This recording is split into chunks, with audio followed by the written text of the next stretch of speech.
ณะอนุกรรมาธิการในวุฒิสภาผมก็ใส่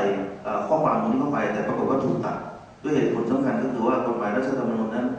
ให้สิทธิเสรีภาพมันก็เป็นประเด็นว่าและกรอบหลักการมันอยู่ตรงไหนนะครับเรามีพระราชบัญญัติคุ้มครองผู้บริโภคนะครับแต่ปัญหาคือเราไม่มี privacy protection data act เหมือนกับเมืองนอกหายเป็นกฎหมายฉบับเพราะฉะนั้นกรอบหลักการในการทำหน้าที่ของสื่อวันนี้เนี่ยก็ต้องสเปซสปาเหมือนคุณชวรงค์ว่านะครับจะไปโทษน้องที่กำลังถ่ายกล้องอยู่ไม่ได้เนี่ยถ้าซูมดูชื่อซูมหน้าซูมสิวก็จำได้หมดเพราะฉะนั้นเราต้องแยกให้ชัดระหว่างสื่อหลักนะครับกับสื่อที่เป็นวิทยุชุมชนในประเด็นของสื่อหลักนะครับผมคิดว่าวันนี้ก็เป็นหน้าที่ที่สภาที่จัดตั้งขึ้นมานะครับต้องแสดงบทบาทให้ชัดเจนเพราะว่าถ้านายกสมาคมของสภาสื่อหลักยังเป็นลูกน้องของในบริษัทใหญ่รัฐวิสาหกิจผมก็ไม่เชื่อหรอกครับว่าการเป็นอิสระในการทำหน้าที่จะเป็นไปโดยเฉพาะเพราะว่าองค์ประกอบของการเป็นสภาวิชาชีพนั้นอย่างที่คุณชโรงบอกนะครับมีทั้งเจ้าของมีทั้งผู้ผลิตรายการมีทั้งนักข่าวมีอะไรสารพัดเพราะฉะนั้นผมเห็นว่าบทบาทที่ผ่านมานั้นของสมาคมวิชาชีพสื่อหลักนั้นยังไม่สามารถสลัดภาพความเป็นอิสระได้อย่างชัดเจนถึงแม้ว่าจะพยายามบอกว่ากองบก.ข่าวนั้นจะมีอิสระในการที่จะนำเสนอข่าวสารแต่อย่างที่หลายท่านถามว่าแล้วความเป็นกลางนั้นคืออะไรคือการไม่นำเสนอข่าวสารนั้นนะครับในมุมลบหรือมุมบวกหรืออยู่เฉยๆซะอย่างนี้มันเป็นกลางใช่หรือไม่นะครับเพราะฉะนั้นเมื่อตอนต้นคุณชโรงพูดว่าในการจัดตั้งสภาวิชาชีพนั้นก็ต้องมาดูเรื่องของระมัดระวังในเรื่องเงินอุดหนุนต้องขอบคุณที่ท่านพูดแบบนี้เพราะผมคิดว่าถ้าวันใดที่มีการจัดตั้งสภาวิชาชีพขึ้นมาแล้วพุ่งเป้าไปที่เงินอุดหนุนจบครับถูกครอบงำแน่นอนสำคัญสิครับเรื่องกระบวนการในการจดทะเบียนจัดตั้งคุณชโรงบอกว่าการจดทะเบียนจัดตั้งสมาคมวิชาชีพมันง่ายมากบ้านเราสำหรับการเป็นสมาคมผมเรียนคุณชโรงว่าไม่ง่ายนะครับเหตุที่ไม่ง่ายคือวันนี้เนี่ยกฎหมายรัฐธรรมนูญประเทศไทยให้มีการรวมตัวเป็นสมาคมชมรมสมาพันธ์อะไรต่างๆมากมายแต่ปรากฏว่าพอถึงเวลาองค์กรเหล่านั้นไม่ได้มีการจดทะเบียนจัดตั้งเป็นนิติบุคคลไม่ได้รับการรับรองหรือยอมรับในทางกฎหมายบอกไม่ได้เป็นนิติบุคคลจบมันไปต่อไม่ได้ที่หนึ่งอันที่สองก็วันที่การจดทะเบียนสมาคมวิชาชีพนั้นถูกส่งมาที่กสทช.โดยกรมการปกครองผมถามว่าใช่กสทช.มีอำนาจหน้าที่ในการจัดสรรเพื่อกำกับดูแลการประกอบกิจการแต่กสทช.มีอำนาจหน้าที่ในการที่จะแอปพรูฟหรือไม่แอปพรูฟการจดทะเบียนจัดตั้งสมาคมวิชาชีพไม่เหตุผลเพราะว่านะครับอยู่นอกของพ่อไม่ใช่ผู้รับใบอนุญาตนะครับทีนี้มาพูดถึงว่าองค์ประกอบโครงสร้างของประเทศไทยนะครับมันมีคุณพิสแล้วก็ผู้แทนทางอินโดนีเซียอยู่ด้วยเนี่ยเรามีหน่วยงานมีองค์กรมีกฎหมายอยู่หลายส่วนที่เข้ามาพันเกี่ยวข้องกับจรรยาบรรณสื่อนะครับไม่ว่าจะเป็นสคบนะครับไม่ว่าเป็นกสทช.ไม่ว่าเป็นกระทรวงวัฒนธรรมนะครับและวันนี้เนี่ยบทบาทขององค์กรวิชาชีพภาคประชาชนหรือภาคธุรกิจที่กำลังจะขึ้นนี่คือบทบาทสำคัญเพราะฉะนั้นบทสรุปสุดท้ายตรงนี้ผมไม่แน่ใจว่าจะแนวทางเดียวกับคุณชโรงเห็นก็คือว่าการจดทะเบียนจัดตั้งสมาคมวิชาชีพนั้นท้ายที่สุดของประเทศไทยต้องพัฒนาไปสู่การยกร่างโดยกฎหมายจัดตั้งโดยกฎหมายเหมือนสภาวิชาชีพบัญชีสภาทนายความผมถามว่าแล้วสภาการที่พิมพ์ไปจดทะเบียนกับใครนะครับเพราะฉะนั้นถ้าสภาการที่พิมพ์ไม่ได้จดทะเบียน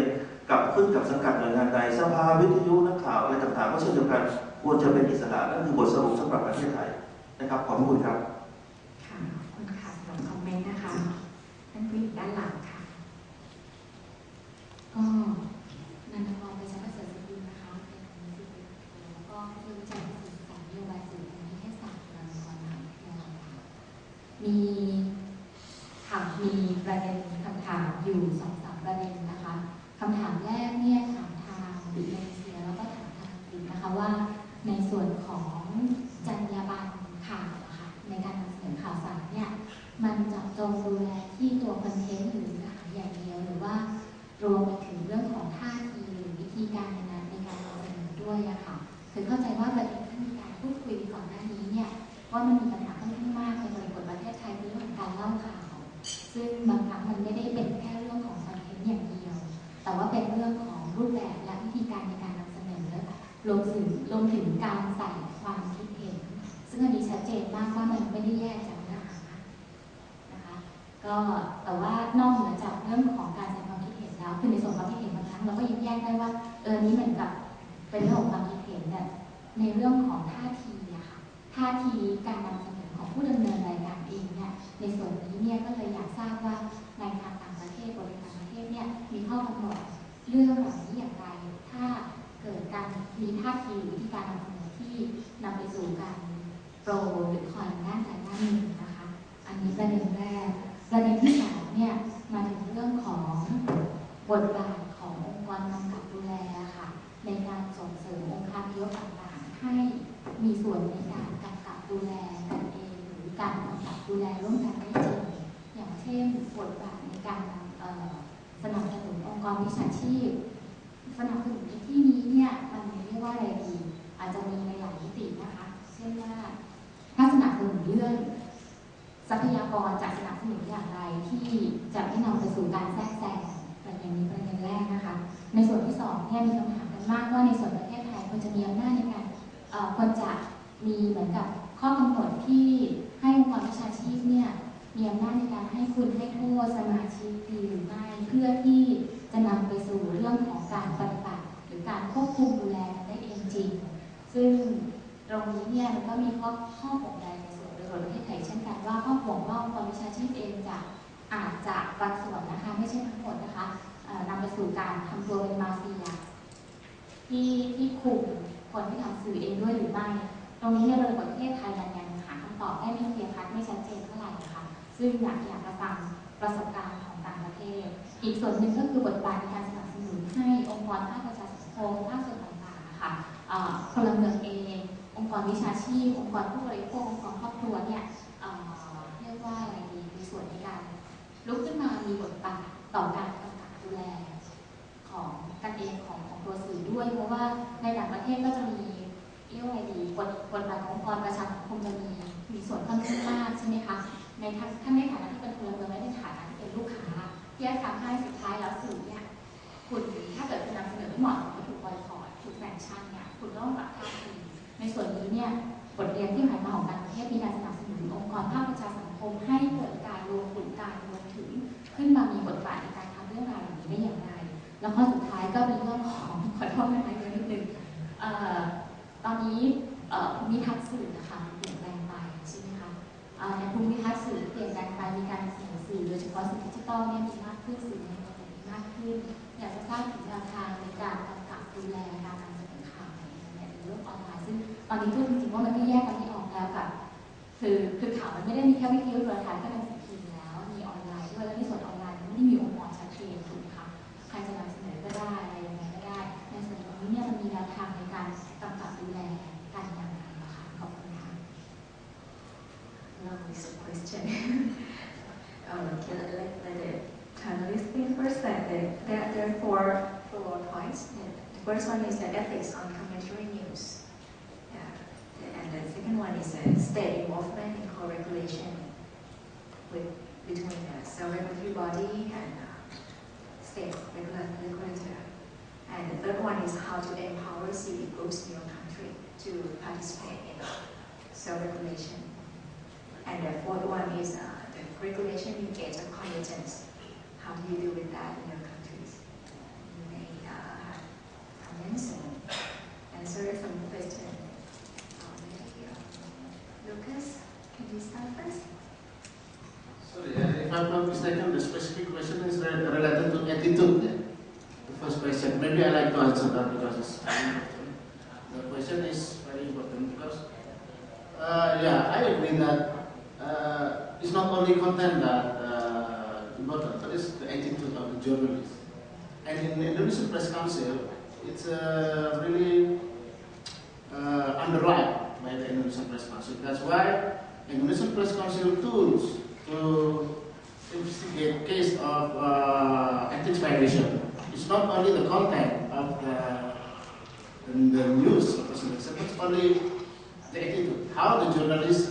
get that information. It will determine how the adjudication of the press council said. So that's why the Indonesian Press Council tool of instrument called the code of the journalistic code of ethics instead of media code of ethics. I knew that in European Press Council and Australian Australia, New Zealand, the name is media ethics, or in Australia, the press council code of ethics. But in Indonesia, we use the journalist code of ethics, which is set up by all of Association of Indonesian Journalists. So there are many cases in Indonesia that attitude of journalists, or so-called journalists or bogus journalists, that really become concerned, especially, you know, after we have the press freedom, suddenly so many people claim themselves as a journalist and publish tabloid because it's cheap. Everybody can be publisher, become journalist. So one example is very important that many government institutions and also corporate institutions that complain to the press council because they feel insecure when they hold meeting, they hold conference, press conference. There are hundreds of journalists who want to cover that event, and then at the end of the press conference, for example, they ask for money. So, because of this concern, one of the early Indonesian Press Council decree is that stated that any institution can drive out, can send out any journalist who try to disrupt any activities of any institution and corporate. That's why attitude of journalists, we have stated it clear in the first article of the Code of Ethics that in the effort to obtaining any information, journalists must be in good manner. That is the first. Professional, polite, and in good manner. So it's very important. I'm not really sure about the other question. Maybe let's jump around and please answer.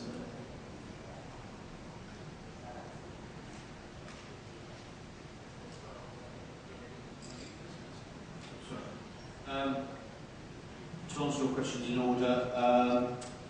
there is a danger that you might be getting the wrong impression of what I think impartiality or what the UK believes that impartiality is about. It's not about bland journalism. It's not about challenging, not challenging. It's about lively, challenging, angry, difficult, attitudinal programming. Because a journalist is angry or has attitude or says certain things which you might not agree with does not mean that the programme may not or cannot be impartial. It is about a full airing of the views and opinions on a particular matter. So, to answer your question, do we have rules about the attitude of a journalist? The answer is no, we don't. And I don't think we ever should. Can that affect an issue of impartiality? Very possibly it could do, but on the whole, a journalist who is or has attitude should not affect the overall due impartiality. So let me just absolutely stress that, due impartiality is in itself a restriction of freedom of expression. We don't want to further restrict journalists from being difficult, angry, rude, or whatever. The second question you asked about the role, I wasn't quite sure what the question was on the role of the government and the regulatory authority on self-regulators. But correct me if I'm wrong, what I would say is the answer is nothing. The whole point about self-regulatory bodies is that they do not have an involvement with a public authority like Ofcom or with a government agency or government department. Sanctions, I think, are very difficult for self-regulatory bodies. On the whole, they normally have a sort of stop now or cease to do something, and that is normally taken seriously by those regulated, because without it, it's pointless being regulated. Interestingly, when